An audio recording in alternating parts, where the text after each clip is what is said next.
Nous employons le plus clair de nos veilles à dépecer en pensée nos ennemis, à leur arracher les yeux et les entrailles, à presser et vider leurs veines, à piétiner et broyer chacun de leurs organes, tout en leur laissant par charité la jouissance de leur squelette. Cette concession faite, nous nous calmons et, recrues de fatigue, glissons dans le sommeil.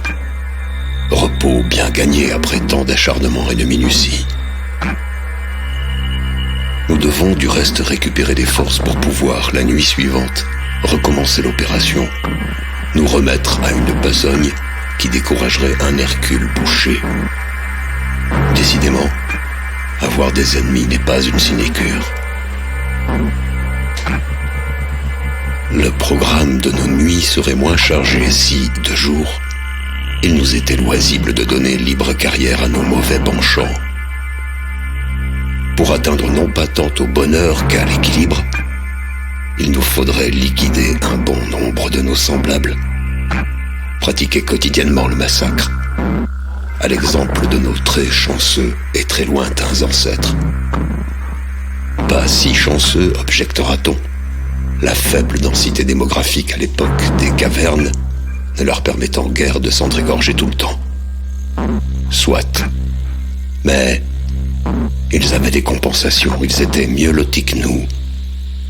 En allant chasser à n'importe quelle heure de la journée, en se ruant sur les bêtes sauvages, c'étaient encore des congénères qu'ils abattaient.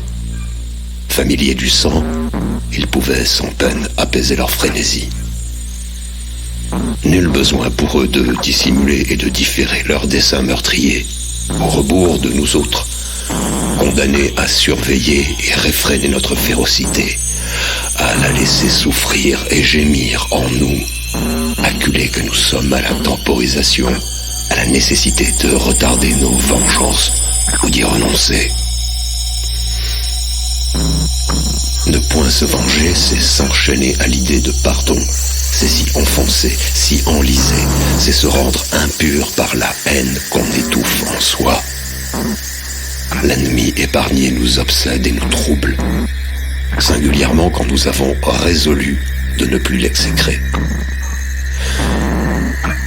Aussi bien ne lui pardonnons-nous tout de bon que si nous avons contribué ou assisté à sa chute, s'il nous offre le spectacle d'une fin ignominieuse ou réconciliation suprême, si nous contemplons son cadavre.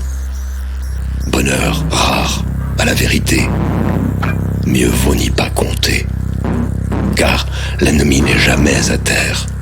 Toujours debout et triomphant, c'est sa qualité première de se dresser en face de nous et d'opposer à nos ricanements timides son sarcasme épanoui.